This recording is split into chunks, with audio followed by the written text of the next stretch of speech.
far with your CV? Has it gotten you the job you want? Or are your applications always being chucked into the bin? What does your CV look like? This or that? Well, in this video, I will teach you how to create a perfect CV format, UK standard from scratch. If you already have a CV, put it on the table whilst you watch this video so that you can compare it with everything that will be done here. It's a bonus tip. I will show you where you can download the UK standard CV format for free. It's very easy to edit on your own. If creating an excellent CV format is something you are looking out for, then come close. Now, before we start, there are a few tips and tricks you must know. Every CV, whether good or bad, starts on a blank page. No text, nothing. Where you put stuff determines how professional your CV would appear. And if it is professional, then it is likely to be pleasing to the recruitment manager, and your chances of getting a job increases. Look at these two CVs. Which one looks more professional? This, right? Let's stop. Before you put text on a blank page with the hope of creating a CV, have two people in mind. Number one, resume robot. Do you know that most recruiters use a computer system called a resume robot or applicant tracking system to scan your CV before it gets to them? That is to say that if your CV format is not compatible with the robot, it would be rejected by the system, making your job application useless. Therefore, the format of your CV counts a lot in your job application. If you want to know more about the resume robot, watch this video. I'll leave the link in the description box for easy access. Number two, the hiring manager. You would have to consider how you want the recruiter's eyes to move over your CV. Is it this way, the zigzag manner, or just in one direction? Which one appears to be more convenient? Let me take you on a ride. So this is a blank page. Let's work on the margin. Let's click on layout, choose margin, and then let's come down to custom margins. So we're going to change the top margin, the left margin, the bottom and the right to 1.5.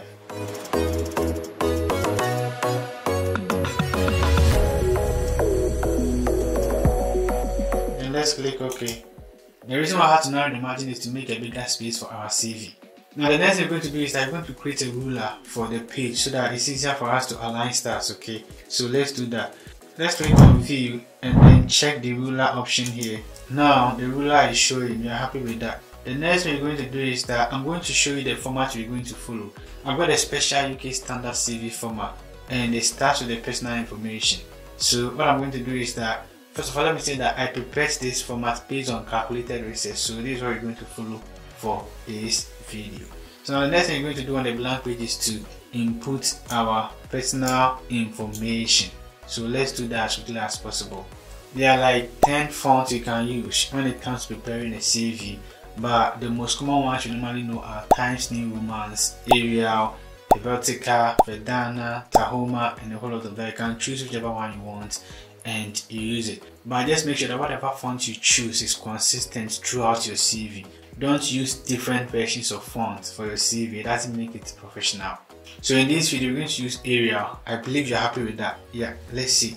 Okay, so what I'm going to do is that let's go to home and then I'm going to change the font to Arial. And what about the font size? I believe that's one question you're asking. So when it comes to preparing a CV, you can use a font of 10 to 12. It should be sizable enough for the recruitment manager or whoever is having the CV at hand to read, and it should be very simple, and that is why you have to choose a very simple font. Now, to make our CV preparation very simple and not be coming back and forth with changing font sizes, changing fonts and stuff, there's a very important trick here that I'm going to show you. Okay, so this is the first style. You're going to right click and then choose modify. So we're going to leave the fonts to Arial, which we are happy about. And because I'm going to use this style for bigger headings, I would increase the font size to, let's say, 16. We want our title to be boldened. And then here, it should be center aligned. And then let's click OK.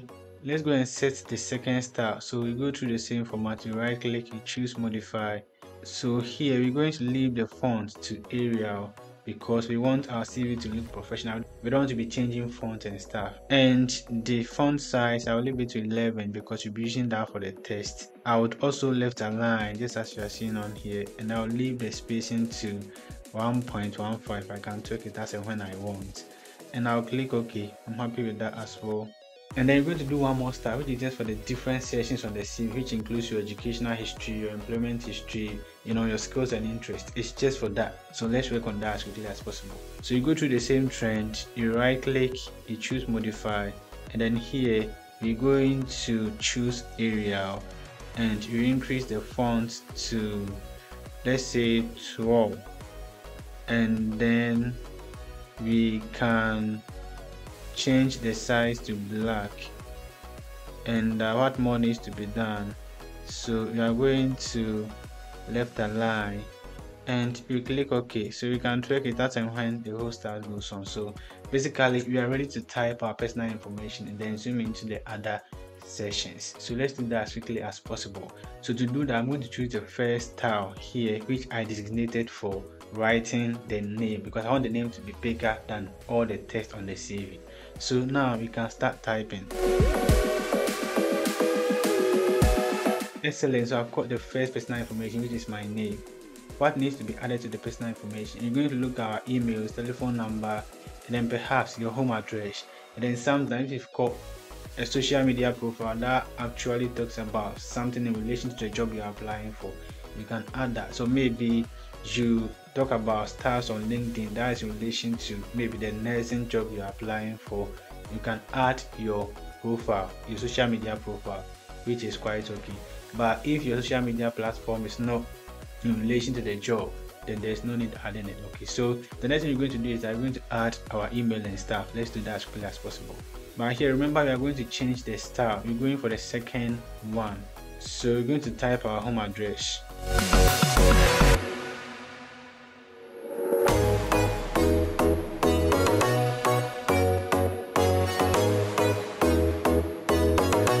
Okay, so this is our address. We're going to center align.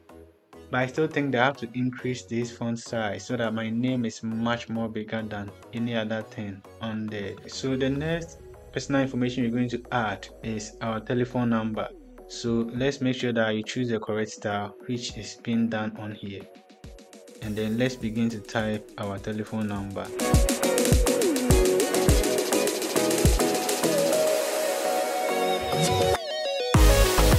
Okay, and we're going to add our email address.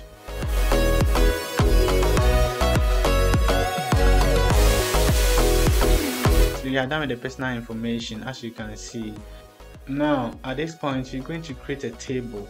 Your CV should be segmented in a way that it appears professional, that the employer or the recruitment agent can quickly glance through. So we're going to create a table and then I'll show you what needs to be done next. So come with me in this journey.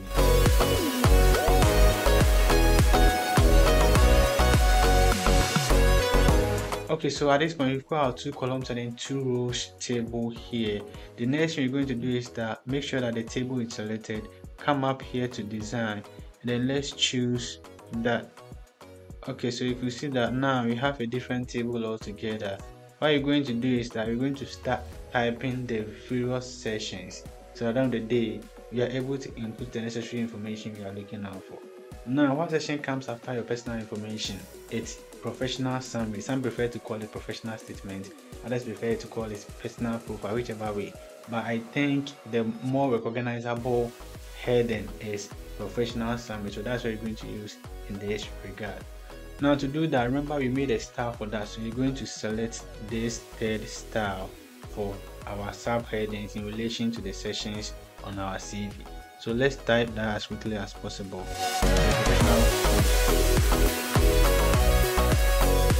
Okay, at this point we know the font size is 12, which is quite okay, but there's something missing. What is that? It's about the fact that it should be bolded. Okay, it's just to stand out among the rest. So it's highlighted here. Let's choose bolding. To what this means is that we can come back on here and then modify it.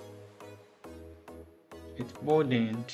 Okay, so what's the next thing you have to do? We're going to write a professional summary, and remember that this section of your CV is very, very important. I would say that it's the heart of your CV. It's the first impression of you to the employer. Okay, so always make sure that you are spending time to write a professional summary. So for the sake of this video, I'm not going to do that. I'm just going to copy and paste some information that depicts professional summary. Okay, so I'm going to copy the professional summary I wrote for the purpose of this video. So let's paste that. Now we're going to do a bit of edit on here. Remember, this is not an actual professional summary, it's just for the sake of this video.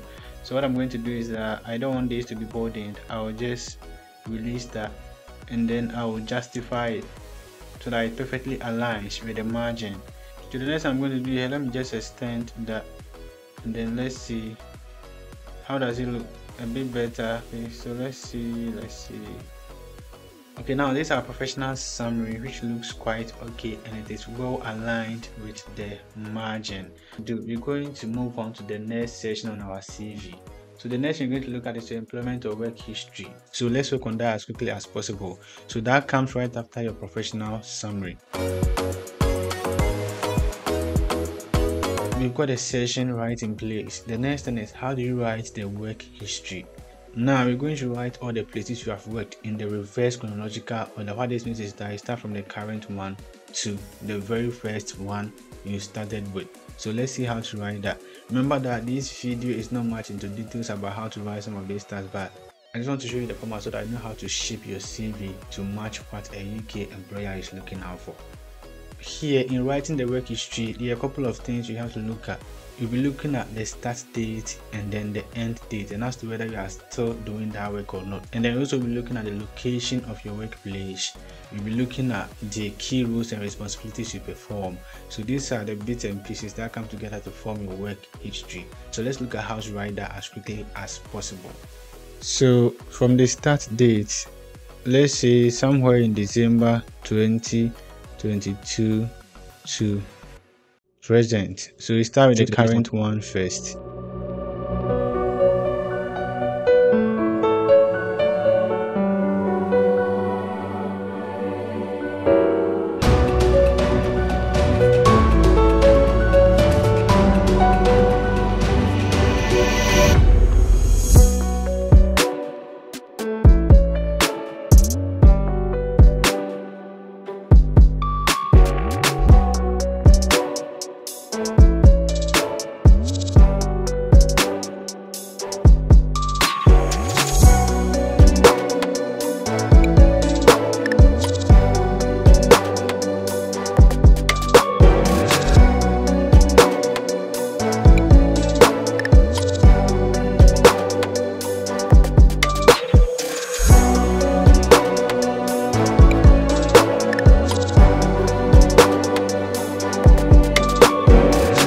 So this is how to put your work history in place. First of all, you have to look at the date, the start date to the end date, and if you are still in it, then probably that day should be present, okay, just as you are seeing on here. And you have to specify the role, the name of the workplace as you are seeing on here, and then the location is also very important.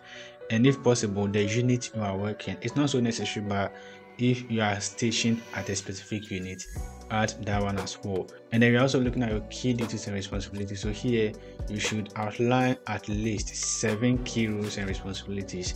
But remember that whatever key roles you are putting out here, in most instances should be tailored to the job you are applying for. I still want to retrace that this CV is just to show you the format, so I'm not going into the nitty-gritties of it. I'm not showing the tricks and techniques. It's just to outline the format for you to see. So let's say you want to add one more history. It's very simple, so let's do that as quickly as possible. Let's say my second job, I worked from November 2021 to November 2022. I'll just decrease the font size to 11, and then I'll change the font to that, somewhere a bit gray, and I'll come on here and then start typing the role I performed in my second job. So let's say I was a healthcare assistant. So let me just use any name at Kings.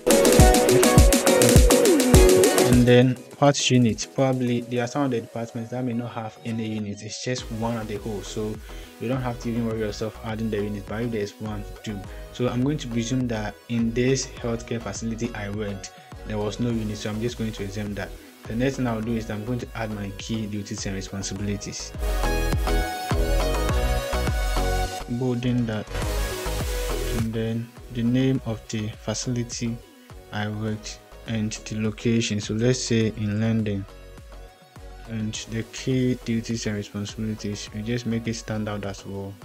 Okay, so you can add as many as you want. So this signifies that I worked from 2021 November to 2022 November. Then I moved to this place, which is the Lentil Care Complex Hospital in Liverpool. So you can add more depending on how many places you have worked in and the experiences you've got. So at this moment, let me just zoom out and then let's see how the CV has been nicely aligned. So you can see that right here. Now let's move on to the next section, which is the skills and then interests. Okay, so let's create another space for that. Okay, so we're just going to type a few stars in there.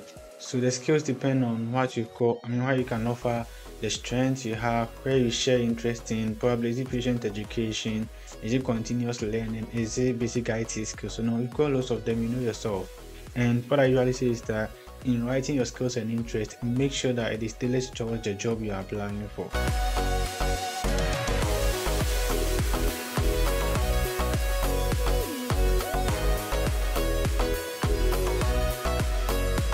The next thing is to write the interest, but what I don't want to do here is to list them tall. So what I'm going to do is that I'm going to split this part into two so that I can write the interest on the other side. Now the first thing you have to do is to select this part that we want to split into two and then come up here to split cells.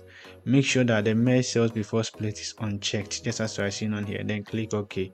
So now we have split this section into two. We can type the interest on one side and then the skills on the other side. I have interest in patient education. I also say continuous learning, research, let's say participation in research, mentorship. Okay, so we're going to put them in bullet points. Put this in bullet point as well.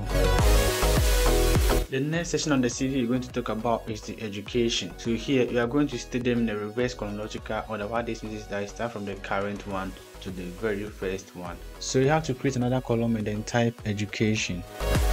We're going to write out all the schools you have attended, the location of the school, the start date and then the end date, and other pertinent things that may showcase your educational background to the employer. So let's start with that. So let's say my current education is tertiary. So the question is, when did I start and then when did it end?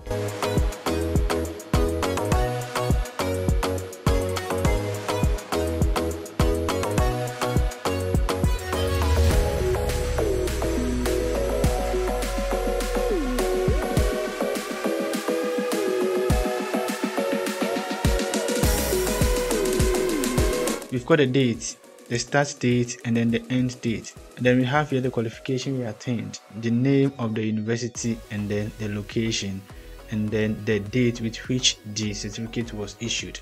So this map up to your education, but let's do a bit of editing here.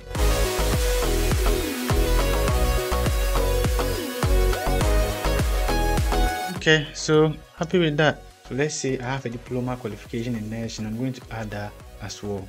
So I'll enter the date with which this was done. So let's say somewhere in August 2010 to. So we're going to type in the qualification, which is, and then the school comes into play. So let's say, and then let's not forget to add the location. And then the date with which the qualification was issued.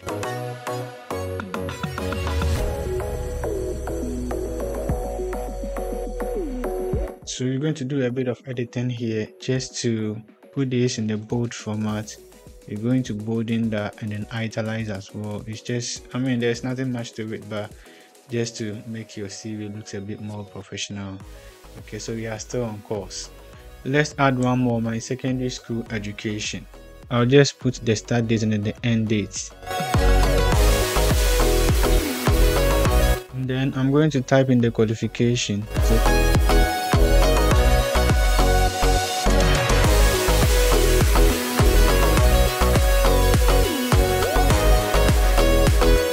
So So this is how to write your secondary school. So you have the date, the exam type, as well as the course you pursued, and then the name of the school. So let's do a bit of tweaking on here. We're just going to bolding that, and then you can see that overseas certificates, so issued July 2010. So you can italize that and then bolden it as well. So now we're done with our educational backgrounds. The next thing we're going to look at is affiliations and certifications. So let's do that as quickly as possible. So you're going to add one more column. Then you can start typing the section, which is affiliation and certification. So let me just adjust the font. Font is going up. Alright, so you're going to type all the affiliations or the institutions you join, or let me say the unions you are part of. And you can also add any other certification you've not input as part of your educational background. So maybe you went for a workshop training that you think you had a certificate that is in relation to the job you're applying for. You can add that. What this means is I don't just have to add any CV. Make sure that whatever CV you are adding or whatever affiliation you are putting out there is in line with the job you're applying for.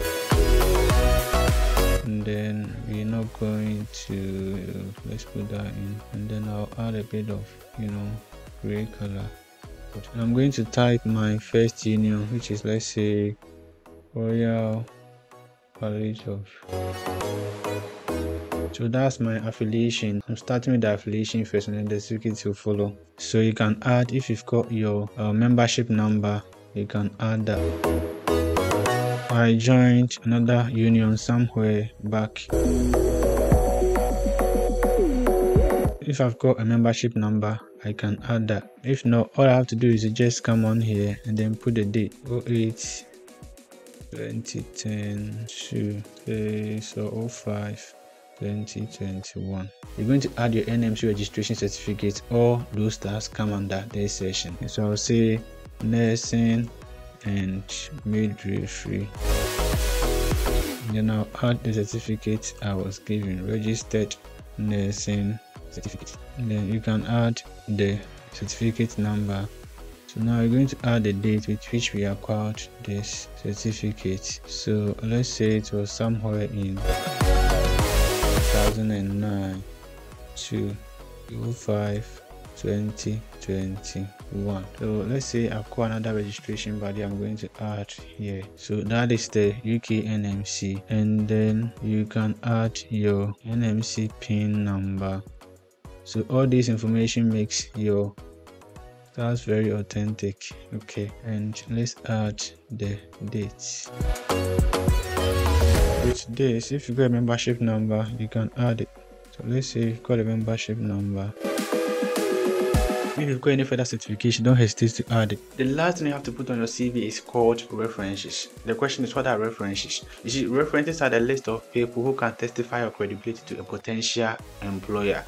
And there's a specific format for which we write references for UK CV format. So let's look at how to do it. So let's go and then create another column, references, or in other words referees, but the best word is references. Okay, so with the references, what is usually advised is that you can say available on request.